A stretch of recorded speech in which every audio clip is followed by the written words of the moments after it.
Martxoak 8 dugu bihar, eta urtero bezala sareetan, hedabideetan eta toki guztietan berdintasunaren aldeko aldarrikapena ikusiko dugu.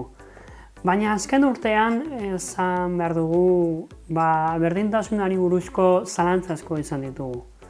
Bakizuenez, iaz, txerrendulariak.comek apostu serio egin zuen euskal txerrendularitzaz eta noski emakumezkoen lasterketek jarraitzea ere erabaki zuen.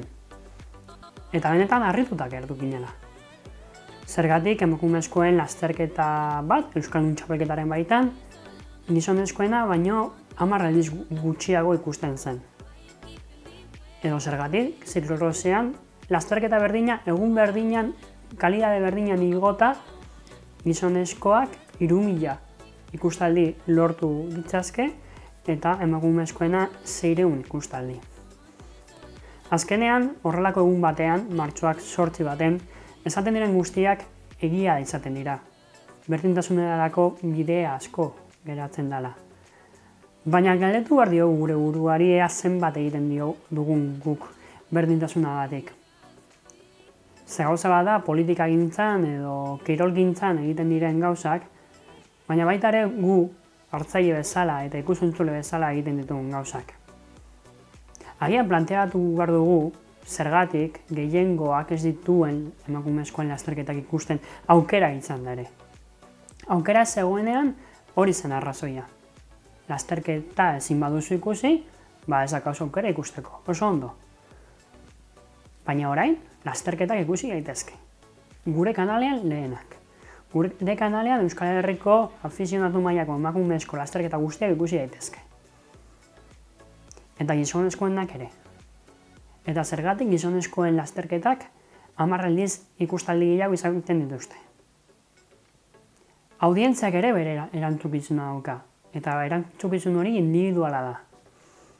Egia da, eta ikusten dugu nola gure herrian, gure Euskal Herrian, ezberdintasun handiak dauden emakumezkoen txerrendularitzan. Horrela ikusten dugu 50 txerrendulari profesional mutil ditugula eta 3 neska bakarrik ditugula profesionaletan. 3 emakumezko soilik posible dutela txerrendularitzaz bizitzea errepideko txerrendularitzan. Baina datu horiek txikiak dira pentsatzen dugunean eta dakigunean gure gazte, junior, 23 edo kadete mailako txerrendulariak errepidera ateratzen direnean oraindik ere erasotuak izaten direla.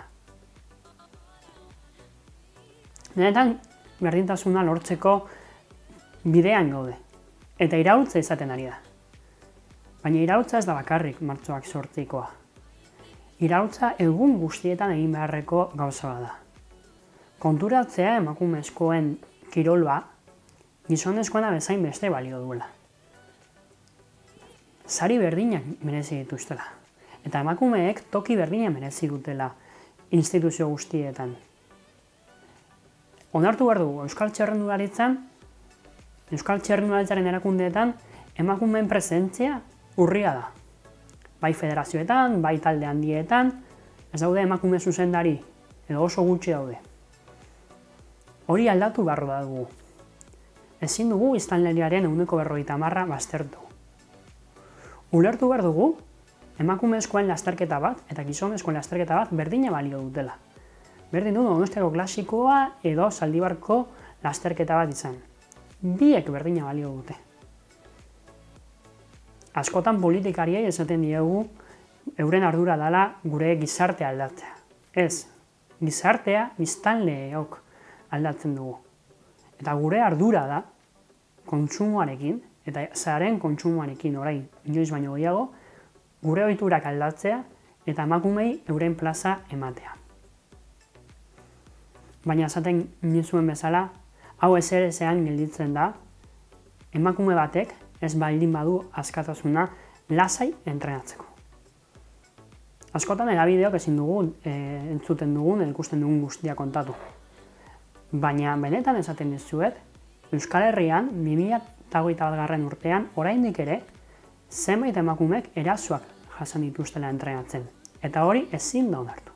Ezin dugu onartu gizarte bezala emakume batek erasoak jasatea.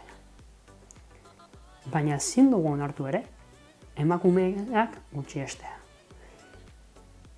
Bihar, martxoak 8 dan hori ahoa beteko zaigu berdintasunerako aldeko hitzekin. Baina hurrengo egunean, martxoak 9 jarraitu beharko dugu iraultza honekin. Emakumeei presentzia eta emakumeei hitza emateko momentua da. Baina ez gaitezen ahaztu. Berdintasuna izango da, emakumeak eta gizonak plaza berdinak okupatzen dituztenean. Bitartean, eta guk hori aldatzeko lan egiten ez dugun bitartean, ezberdintasunek jarraituko dute. Guk gurean jarraituko dugu, eta gure proiektua emakumeen txirrindularitzari oihartzuna ematen jarraituko dio gizonezkoen bezain beste. Baina espero dugu gure audientzia gai izatea emakumezkoen txirrindularitza gizonezkoena bezain beste jarraitzea. Eta benetan esaten dizuet. Azken urtean izandako esperientzia tristea da. Tristea da ikustea lasterketa bat protagonista berdinakin. Batzuk emakumeak beste batzuk gizonezkoak. 10 aldiz gutxiago ikustea. Emakumezkoena ezberdintasun bakarra dagolako. Hankartea. Eta benetan gure kirolean horrek ez du inporta. Gauza askoz importanteago daude. Ikuskizuna, mugimenduak, kirol taktika, hori da interesgarriena. Ez hankartean dagoena. Ikasi dezagun ze kontsumo egin behar dugun.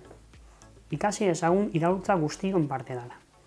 Eskerrik asko, gaur batez ere, batetik, emakumeen txirrindularitza bultzatzen duzuen guztioi eta gure bideoak eta munduan zehar eta sareetan zehar eskuragarri dagoen guztia kontsumitzen duzuena hankarteak begiratu gabe. Eta batez ere eskerrik asko emakumeen txirrindularitzan jarduten zareten guztioi. Zailagoa da profesionalagoa izatea. Zailagoa da aurrera egitea. Baina zuei esker, pixkanaka aurrera egiten da.